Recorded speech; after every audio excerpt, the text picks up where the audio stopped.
Hello, my name's Tim, welcome to Tim Burbage Reads, and today I'm going to be talking to you about The Valley of the Moon by Jack London.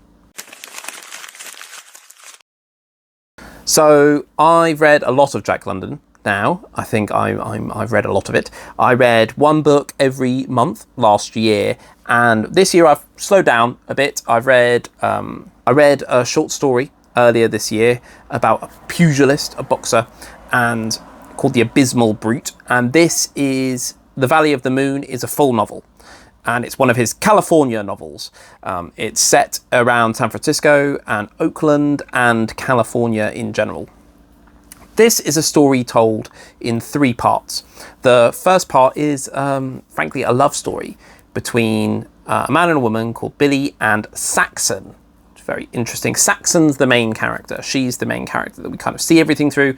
It's told in third person, but we see everything through her lens. And the first part of the book is a courtship between them. She works in a laundrette, kind of steaming and ironing clothes, and he's what's called a teamster, which is a job that no longer exists. It's someone who drives horses for carrying freight and things like that.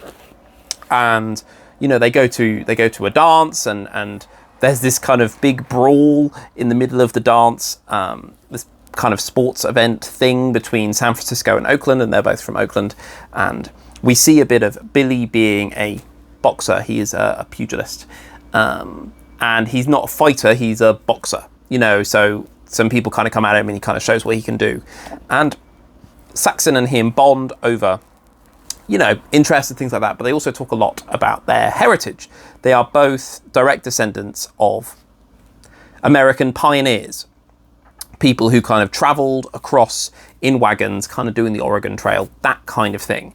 And I think there's, one of them lost relatives in Custer's Last Stand, and, they had a grandparent who was actually raised by Native Americans when they were a kid, and all kinds of stuff. And that's something they talk about. And at the end of part one, they get married, and it's wonderful.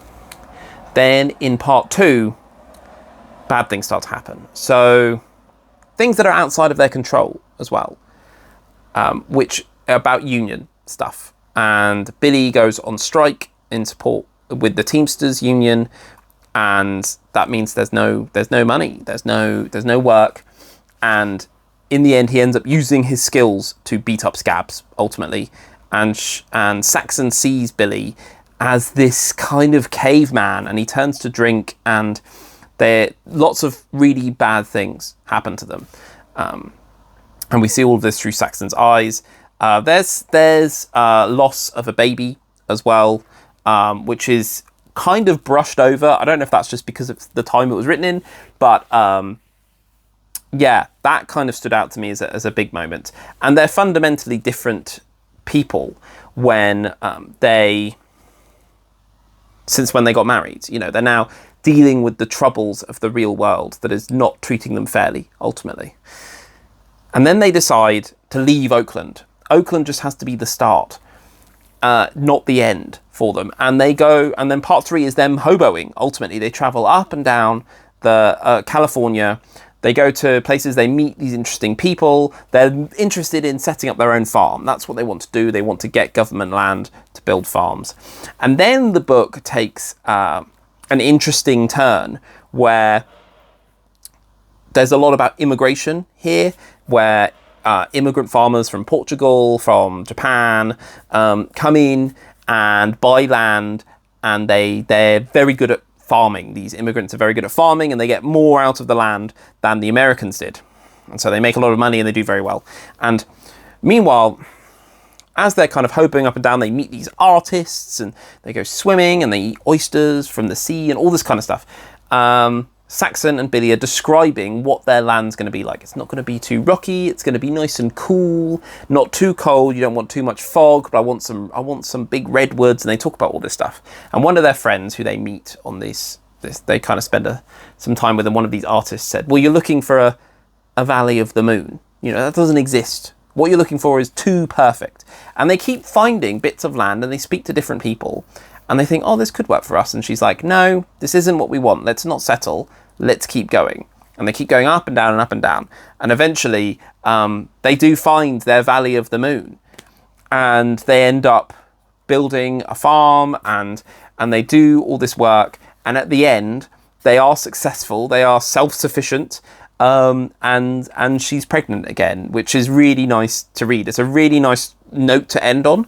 And it literally happens like right at the very end. And I thought the book, because they lost the baby earlier on and it wasn't really spoken about much. And I was like, oh, this is something that if it was written in modern times would be like a really big theme of the book. And it wasn't that picked up on, but then it was picked up right at the end. And I thought that made it worth it, you know, and it made me feel really warm inside. So this is a 5-star read from me. It's not perfect because some things that are objective and some things that are possibly subjective. So objective stuff, there's a lot of talk about farming. There's just a lot of dialogue about farming. What do you plant here? You do this, you do that, you need this. There's sometimes when they're like working out how to buy furniture for their house, they're literally just sat there talking maths to each other. Not the most interesting dialogue. It doesn't go on for too long, but it is, you literally see them go, well, 2 times that, 2 times 7 is 14, and we divide that by 50 because I'm paying for this many weeks, and this is this, and this is that. And it's like, why are you talking about this? But I think that's one thing that adds to the charm of it, is that that's things that people do actually talk about. These feel like really real people. They're not perfect.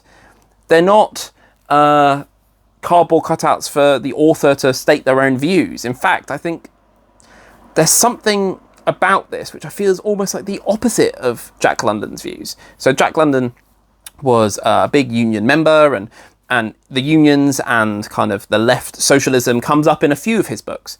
But this is, I don't think it's necessarily a bad view on socialism, but it shows the kind of negativity of it in that they're supporting the unions.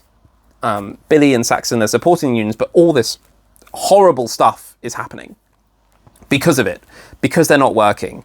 And Billy kind of loses himself in his anger and rage and alcoholism and all this kind of stuff. And Saxon refuses support from the union. She doesn't take a single penny from the unions, who are offering her money because Billy's not working, but she refuses to. She's very like proud and not willing to take handouts.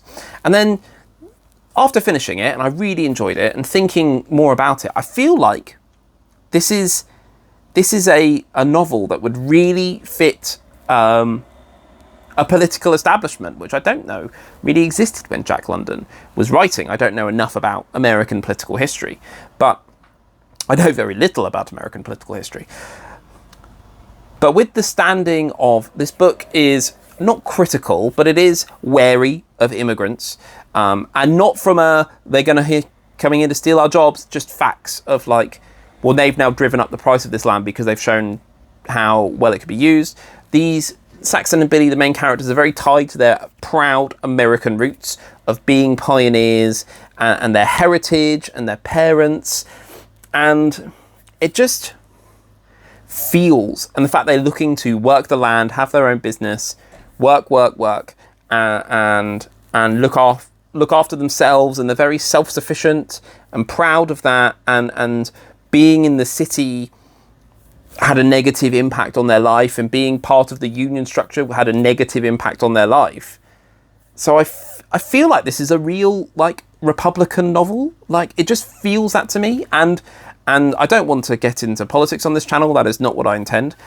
But I think if you were that way politically inclined, I think this would really speak to you, because it talks about those kind of old-timey American values.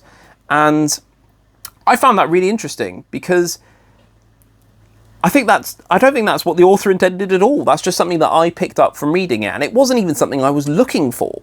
It just kind of happened.